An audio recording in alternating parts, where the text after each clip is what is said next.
जय भोलेनाथ। कल की कथा में हमने संकट व्रत विधान के बारे में जाना। क्या है कृष्ण जन्माष्टमी व्रत का वर्णन? आइए जानते हैं श्रावण मास महात्म्य के 23वें अध्याय की कथा में। ईश्वर बोले, हे सनत कुमार, श्रावण मास में कृष्ण पक्ष की अष्टमी को वृष के चंद्रमा में अर्धरात्रि में इस प्रकार के शुभ योग में देवकी ने वासुदेव से श्री कृष्ण को जन्म दिया। सूर्य के सिंह राशि में प्रवेश करने पर इस श्रेष्ठ महोत्सव को करना चाहिए। सप्तमी के दिन अल्प आहार करें। इस दिन दंत धावन करके उपवास के नियम का पालन करें और जितेंद्रिय होकर रात में शयन करें। जो मनुष्य केवल उपवास के द्वारा कृष्ण जन्माष्टमी का दिन व्यतीत करता है, वह 7 जन्मों में किए गए पापों से मुक्त हो जाता है, इसमें संदेह नहीं है। पापों से मुक्त होकर गुणों के साथ जो वास होता है, उसी को सभी भोगों से रहित उपवास जानना चाहिए। अष्टमी के दिन नदी आदि के निर्मल जल में तिलों से स्नान करके किसी उत्तम स्थान में देवकी का सुंदर सूतिका गृह बनाना चाहिए, जो अनेक वर्ण के वस्त्रों, कलशों, फलों, पुष्पों तथा दीपों से सुशोभित हो और चंदन तथा अगरू से सुवासित हो। उसमें हरिवंश पुराण के अनुसार गोकुल लीला की रचना करें और उसे बाजों की ध्वनियों तथा नृत्य गीत आदि मंगलों से सदा युक्त रखें। उस गृह के मध्य में षष्ठी देवी की प्रतिमा सहित सुवर्ण, चांदी, ताम्र, पीतल, मिट्टी, काष्ठ अथवा मणि की अनेक रंगों में लिखी हुई श्री कृष्ण की प्रतिमा स्थापित करें। वहां 8 शल्प वाले पर्यंक के ऊपर सभी शुभ लक्षणों से संपन्न प्रसूतावस्था वाली देवी की मूर्ति रखकर उन सबको एक मंच पर स्थापित करें और उस पर्यंक में स्तनपान करते हुए सुप्त बाल रूप श्री कृष्ण को भी स्थापित करें। उस सूतिका गृह में एक स्थान पर कन्या को जन्म दी हुई यशोदा को भी श्री कृष्ण के समीप लिखें। साथ ही साथ हाथ जोड़े हुए देवताओं, विद्याधरों तथा अन्य देव योनियों को भी लिखें और वहीं पर खड्ग तथा ढाल धारण करके खड़े हुए वासुदेव को भी लिखें।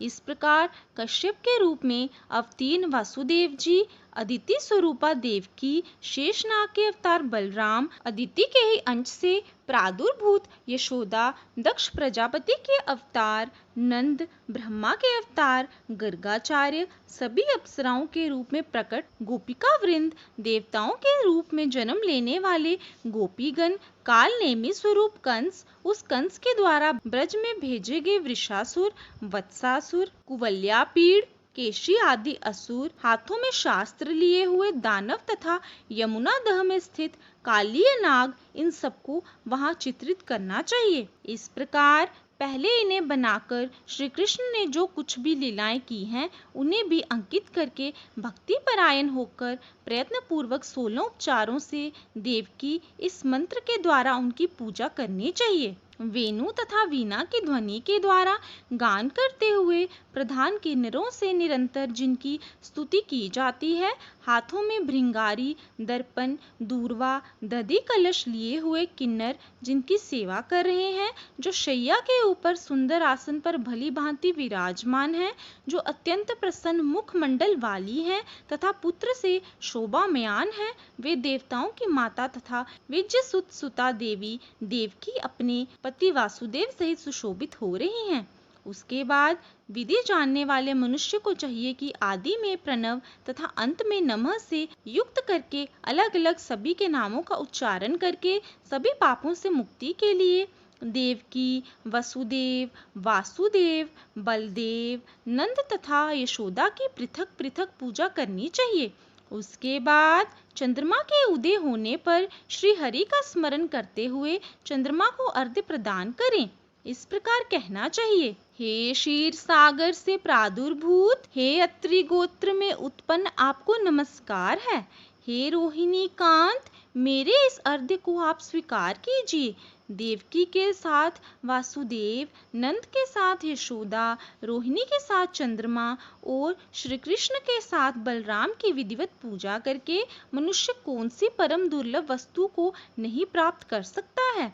कृष्णाष्टमी का व्रत 1 करोड़ एकादशी व्रत के समान होता है। इस प्रकार से उस रात पूजन करके प्रातः नवमी तिथि को भगवती का जन्म महोत्सव वैसे ही मनाना चाहिए जैसे श्री कृष्ण का हुआ था। उसके बाद भक्ति पूर्वक ब्राह्मणों को भोजन कराना चाहिए और उन्हें जो जो अभिष्ट हो गो धन आदि प्रदान करना चाहिए। उस समय ये कहना चाहिए, श्री कृष्ण मेरे ऊपर प्रसन्न हो, गो तथा ब्राह्मण का हित करने वाले आप वासुदेव को नमस्कार है, शांति हो, कल्याण हो, ऐसा कहकर उनका विसर्जन कर देना चाहिए। उसके बाद मौन होकर बंधु बांधवों के साथ भोजन करना चाहिए। इस प्रकार जो प्रत्येक वर्ष विधान पूर्वक कृष्ण तथा भगवती का जन्म महोत्सव मनाता है वह यथोक्त फल प्राप्त करता है। उसे पुत्र, संतान, आरोग्य तथा अतुल सौभाग्य प्राप्त होता है। वह इस लोक में धार्मिक बुद्धि वाला होकर मृत्यु के बाद वैकुंठ लोक को जाता है। हे सनत कुमार, अब इसके उद्यापन का वर्णन करूंगा।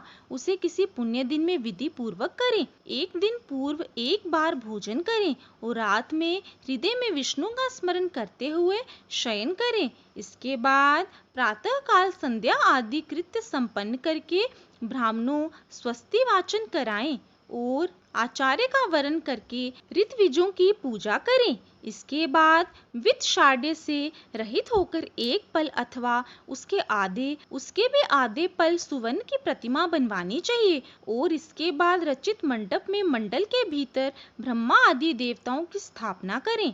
इसके बाद वहां तांबे अथवा मिट्टी का एक घट स्थापित करें और उसके ऊपर चांदी या बांस का एक पात्र रखें। उसमें गोविंद की प्रतिमा रखकर वस्त्र से आच्छादित करके व्यक्ति 16 उपचारों से वैदिक तथा तांत्रिक मंत्रों के द्वारा विधिवत पूजन करें। इसके बाद शंख में पुष्प, फल, चंदन तथा नारिकेल फल सहित शुद्ध जल लेकर पृथ्वी पर घुटने टेककर ये कहते हुए देवकी सहित भगवान श्री कृष्ण को अर्घ्य प्रदान करें। कंस के वध के लिए, पृथ्वी का भार उतारने के लिए, कौरवों के नाश के लिए तथा दैत्यों के संहार के लिए आपने अवतार लिया है। हे हरे, मेरे द्वारा प्रदत्त इस अर्घ्य को आप देवकी सहित ग्रहण करें। इसके बाद बुद्धिमान को चाहिए कि चंद्रमा को पूर्वोक्त विधि से अर्घ्य प्रदान करे। पुनः भगवान से प्रार्थना करें, हे जगन्नाथ, हे देवकी पुत्र, हे प्रभु, हे वासुदेव पुत्र, हे अनंत, आपको नमस्कार है, भवसागर से मेरी रक्षा कीजिए। इस प्रकार देवेश्वर से प्रार्थना करके रात्रि में जागरण करना चाहिए। पुनः प्रातः काल शुद्ध जल में स्नान करके जनार्दन का पूजन खीर, तिल तथा घृत से मूल मंत्र के द्वारा भक्ति पूर्वक 108 आहुति देकर पुरुष सूक्त से हवन करें और पुनः इदम विष्णुर्वि चक्र में इस मंत्र से केवल घृत की आहुतियां देनी चाहिए। पुनः पूर्णाहुति देकर तथा होम शेष संपन्न करने के अनंतर आभूषण तथा वस्त्र आदि से आचार्य की पूजा करनी चाहिए। उसके बाद व्रत की संपूर्णता के लिए दूध देने वाली, सरल स्वभाव वाली, बछड़े से युक्त, उत्तम लक्षणों से संपन्न, सोने की सींग, चांदी के खुर, कांस्य की दोहिनी, मोती की पूंछ, ताम्र की पीठ तथा सोने के घंटे से अलंकृत की हुई एक कपिला गो को वस्त्र से आच्छादित करके दक्षिणा सहित दान करना चाहिए। इस प्रकार दान करने से व्रत संपूर्णता को प्राप्त होता है। कपिला गो के अभाव में अन्य गो भी दी जा सकती है। इसके बाद ऋत्विजों को यथा योग्य दक्षिणा प्रदान करें। इसके बाद 8 ब्राह्मणों को भोजन कराएं और उन्हें भी दक्षिणा दें। पुनः सावधान होकर जल से परिपूर्ण कलश ब्राह्मणों को प्रदान करें और उनसे आज्ञा लेकर अपने बंधुओं के साथ भोजन करें।